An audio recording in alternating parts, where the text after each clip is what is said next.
Hi guys, Righteous Raymond here, Dr. Quinn back again with another video. And today's video is me asking you the question, in this relationship, in this situation, in this job, in this career, in this ministry, in yourself, in your home, do you want a good experience or can you be satisfied with a bunch of excuses? In this experience that you're in now or that you're going into, will you be satisfied with a bunch of good excuses or do you want a good experience? All right? You are in control of your life, largely. Not in every single way, but you are responsible to make sure that you get the life that you want, okay?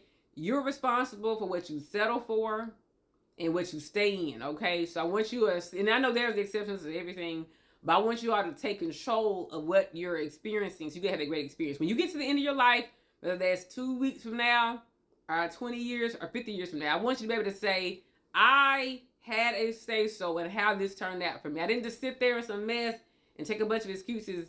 I got the experience that I want. All right, now this video is talking about your experience with other people, your experience in organizations, okay, and within yourself. So some of us in the past have been in relationships with benefits of the doubt.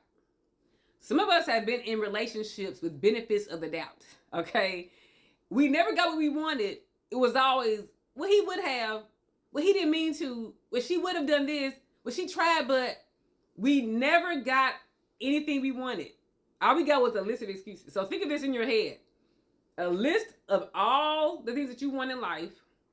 I'm telling you, just name 20 things. 20 things that you want from your job, your church, your friendships, your family, your spouse, your whatever. Then I want you to think of all the excuses they gave you instead of giving you what you wanted. Okay? Now, when it came to you, whatever you promised, you delivered on. Whatever you said you would do, you did it. You got married, you told him, I'm going to cook 4 nights out the week. You did it every time. You told her when she had a baby, she was going to help change diapers in the middle of the night. You did it. You told your job, you was going to work, you going to be on work on time, you was going to leave on time, take 30-minute lunch breaks, you did it.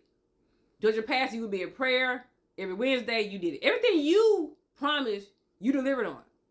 But when you look at what they promised, they didn't do nothing.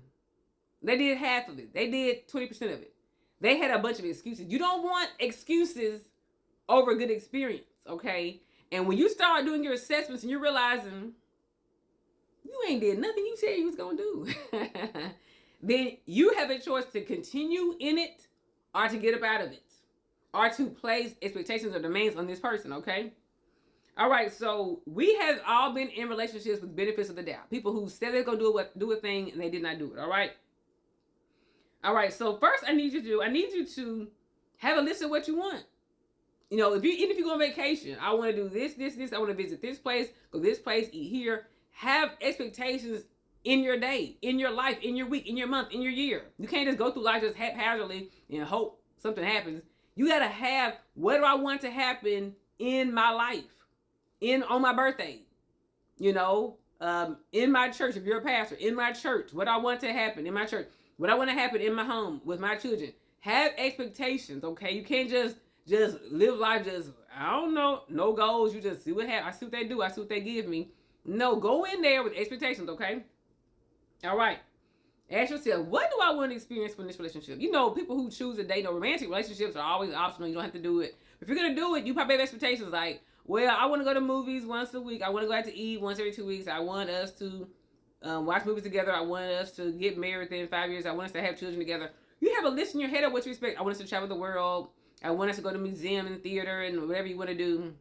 You have a list of expectations in your head.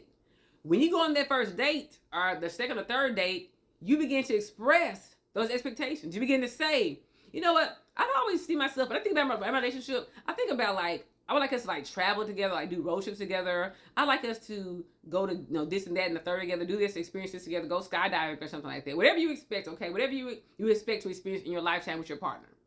Then that's their turn to say, oh no, I don't do that. I don't do all that. I do Netflix and chill. I ain't with all that. When they tell you that they cannot fulfill what you're expecting, it's not a bad thing necessarily, but they're just saying, hey, we're not a match. What you want is here. What I'm giving is here. We're going to miss each other, okay? You'll be disappointed. You'll be dissatisfied, disconcerted when you realize I didn't get nothing I wanted. Okay? So you first have to express what you want, what you like, and then you hear them say, this is what I'm offering. All right? Then you see if you two can come together. Now you may come together on 4 points. You may come together on 3 points, 2 points. You know, you may not come together on every point, but that's when you decide, okay, if I go forward with this, I will experience some disappointment regarding these things, or I can find other people to do this with. I may not be able to travel the world with my spouse. I can travel the world with my best friend, or I can go to movies every week with my sister. You may find somebody else who can, you know, make up for what he or she's not doing, whatever. But express what you want, okay?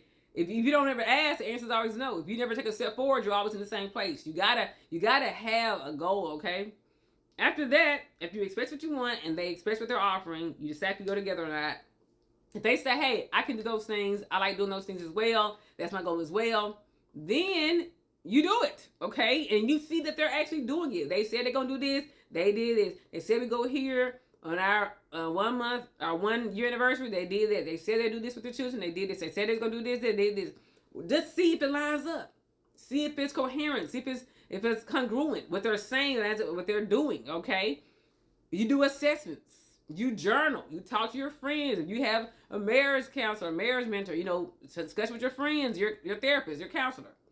You're noticing that, okay, he's doing what he's supposed to do. Then that's great. Perfect. But what about those times, those cases where it's not lining up? They say they do this, they're not doing that. They say you do this, they're not doing that. All these excuses.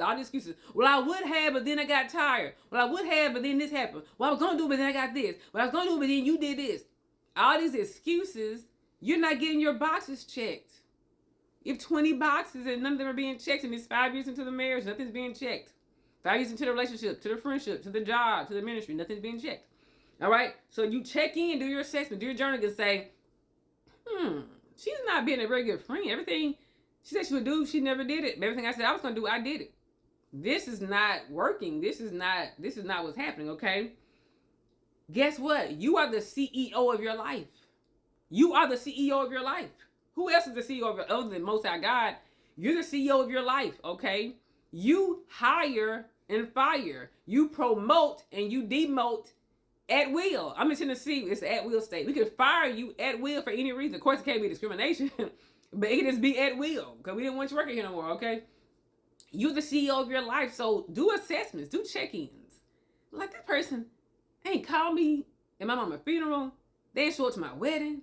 They ain't say congratulations to my pregnancy. They didn't say congratulations to my graduation. You're assessing. They're not meeting the expectations of a friend, of a partner. We're assessing, okay? You're not doing what you're supposed to be doing, okay? I'm dissatisfied. I'm getting bitter. I'm getting resentful. I'm getting angry. I'm getting unforgiving, okay? Just like HR, human resources, that your job has expectations.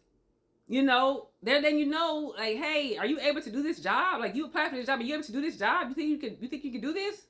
And they give you 2 more weeks and you're still not doing it. Like, you know what? It's just not working. It's nothing against you. You're still a human being. We still love you. But there's other jobs you can maybe a different position in the same company, or maybe you can work at a different company where they have a less stressful workload.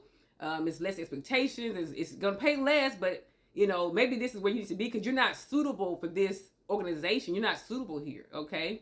You don't fit here. You're not doing anything here. And some people, they know they don't qualify for the job and they just lie. They just misrepresent themselves. They falsely represent themselves, and they just lie to get in the door, to get a check, to get health insurance, to get a wife, to get a child. They lie. Some people just lie. When you see that they're lying, nothing they're doing matches what they said they was gonna do, then you have to fire them. It's as simple as that. Okay?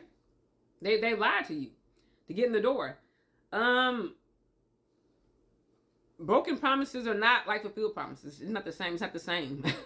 You would never go through the end of your life at 80 years old with a list of unfulfilled promises and say that they equal having a fulfilled promise lifestyle. Don't you want to go through the end of your life and say all my promises, the expectations, most of them were met by my loved ones, family and friends, and my lovers, or my husband or wife? Or do you want to go through your life and say nothing I wanted got done because I just sat there and just let everything just happen? I was a bad CEO of my life. I just let anything happen, anything goes, and nothing I wanted is what I got. That's a sad way to live. That's a sad way to die. Thanks you guys for watching. Buy my book on Amazon, Gaslit, Escape from the Narcissist Pit. Bye.